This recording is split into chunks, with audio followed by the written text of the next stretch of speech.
Indian polity के महत्वपूर्ण विषय राज्यपाल की शक्तियों का अध्ययन हम प्रस्तुत वीडियो के अंतर्गत करेंगे।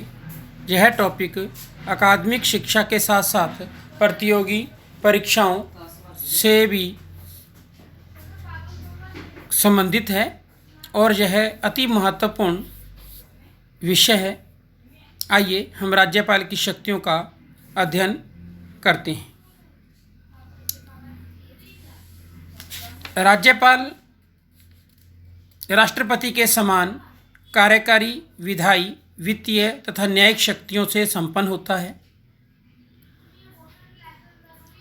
परंतु उसके पास राष्ट्रपति की तरह कूटनीतिक, सैन्य या आपातकालीन शक्तियां नहीं होती हैं। संविधान में राज्यपाल को कुछ विवेकाधीन शक्तियां भी प्राप्त हैं जो कि राष्ट्रपति को प्राप्त नहीं हैं।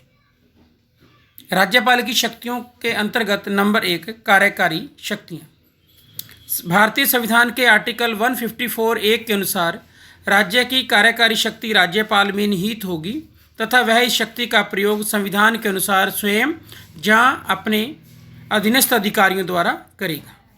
राज्य सरकार की कार्यपालिका से संबंधित सभी कार्यवाहियाँ औपचारिक रूप से राज्यपाल के नाम से ही संपन्न होती हैं। राज्यपाल की कार्यपालिका अथवा प्रशासकीय शक्तियों के अंतर्गत निम्नलिखित शक्तियां प्राप्त हैं। भारतीय संविधान के आर्टिकल 164(1) के अंतर्गत राज्यपाल मुख्यमंत्री की नियुक्ति करता है तथा मुख्यमंत्री की सलाह से अन्य मंत्रियों की नियुक्ति करता है। राज्यपाल मुख्यमंत्री एवं अन्य मंत्रियों को पद एवं गोपनीयता की शपथ दिलाता है। वे राज्यपाल के प्रसाद पर्यंत ही अपने पद पर बने रहते हैं। आर्टिकल 167 के अनुसार राज्यपाल राज्य के प्रशासन और विधायी विषयों से संबंधित कोई भी जानकारी मुख्यमंत्री से मांग सकता है तथा किसी मंत्री द्वारा लिए गए किसी निर्णय को विचार के लिए मंत्री परिषद के समक्ष रखवा सकता है।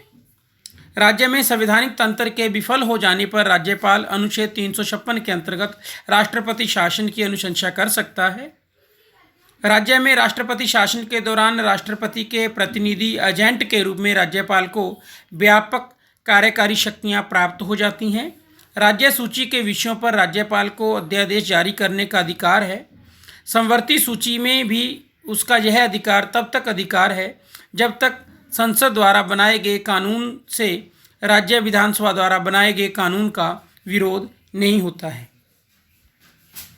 राज्यपाल द्वारा राज्य के उच्च अधिकारियों की नियुक्ति, राज्य के महाधिवक्ता, राज्य लोक सेवा आयोग के अध्यक्ष एवं सदस्य, राज्य निर्वाचन आयोग के अध्यक्ष एवं अन्य सदस्यों, विश्वविद्यालयों के उपकुलपति वाइस चांसलर्स, राज्य वित्त आयोग का गठन, राज्य उच्च न्यायालय के न्यायाधीशों की नियुक्ति के विषय में राष्ट्रपति को परामर्श, राज्य लोक सेवा आयोग के सदस्यों को निलंबित करने का अधिकार।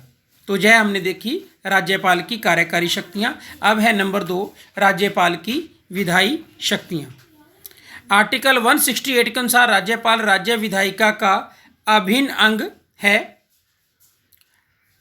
आर्टिकल 335 के अनुसार यदि राज्यपाल को यह विश्वास हो जाए कि आंग्ल भारतीय समुदाय का विधानसभा में पर्याप्त प्रतिनिधित्व नहीं है तो राज्यपाल राज्य की विधानसभा में आंग्ल भारतीय समुदाय से एक सदस्य को मनोनीत कर सकता है। यदि राज्य विधानमंडल द्विसदनीय है तो राज्यपाल विधान परिषद अर्थात उच्च सदन के कुल सदस्यों के 1/6 पार्ट को मनोनीत कर सकता है। इन सदस्यों को साहित्य, कला, विज्ञान, सहकारी आंदोलन या समाज सेवा में से किसी या किन्हीं विषयों पर व्यापक अनुभव होना चाहिए। राज्यपाल राज्य विधानसभा के सत्र को आहूत अर्थात सत्र का प्रारंभ करना तथा सत्रावसान अर्थात सत्र की समाप्ति तथा सदन को विघटित अर्थात सदन को भंग कर सकता है। राज्यपाल विधानसभा का विघटन मुख्यमंत्री की सलाह पर करता है। कोई भी विधेयक तभी अधिनियम बनता है जब उस पर राज्यपाल के हस्ताक्षर हों। राज्यपाल किसी विधेयक यदि वह विधेयक धन विधेयक नहीं है तो को अनुमति दे सकता है, नहीं भी दे सकता है या विधेयक को राष्ट्रपति के विचार के लिए आरक्षित रख सकता है। नेक्स्ट है वित्तीय शक्तियाँ। राज्यपाल प्रत्येक वित्तीय वर्ष के प्रारंभ में वित्त मंत्री द्वारा वार्षिक आय व्यय का अनुमानित वित्तीय विवरण, जिसे बजट कहा जाता है, विधानसभा के समक्ष भारतीय संविधान के अनुच्छेद 202 के तहत रखवाता है। राज्यपाल की पूर्व सहमति के बिना धन विधेयकों को राज्य विधानसभा में प्रस्तुत नहीं किया जा सकता। राज्यपाल ग्राम पंचायतों एवं नगर पालिकाओं की वित्तीय स्थिति की समीक्षा के लिए हर 5 वर्ष पर वित्त आयोग का गठन करता है। कोई भी अनुदान ग्रांट बिना राज्यपाल की अनुमति के विधानसभा से प्राप्त नहीं की जा सकती है। नेक्स्ट है न्यायिक शक्तियाँ। आर्टिकल 161 के अनुसार राज्यपाल को राज्य सूची व संवर्ती सूची के विषयों पर आधारित कानूनों के अनुसार क्षमादान की शक्तियाँ प्राप्त है। राज्यपाल किसी दोषी व्यक्ति के दंड को कम कर सकता है। वह ऐसा दंड की प्रकृति में परिवर्तन कर या दंड की अवधि को कम करके कर सकता है। राज्यपाल उच्च न्यायालय से सलाह कर जिला न्यायाधीशों की नियुक्ति, स्थानांतरण और प्रोन्नति कर सकता है। राज्यपाल राज्य न्यायिक आयोग से जुड़े व्यक्तियों की नियुक्ति भी करता है। इस संदर्भ में वह राज्य उच्च न्यायालय और राज्य लोक सेवा आयोग से विचार करता है। नेक्स्ट है विवेकाधीन शक्तियाँ। संविधान के अनुच्छेद 163(1) में कहा गया है कि जिन बातों के संबंध में संविधान द्वारा जहां उसके अधीन राज्यपाल से यह अपेक्षित है कि वह उन कार्यों को स्वविवेकानुसार करे, उन बातों को छोड़कर राज्यपाल को अपने अन्य सभी कृत्यों के निर्वहन में सहायता और सलाह एड एंड एडवाइस देने के लिए एक मंत्री परिषद होगी, जिसका प्रधान मुख्यमंत्री होगा।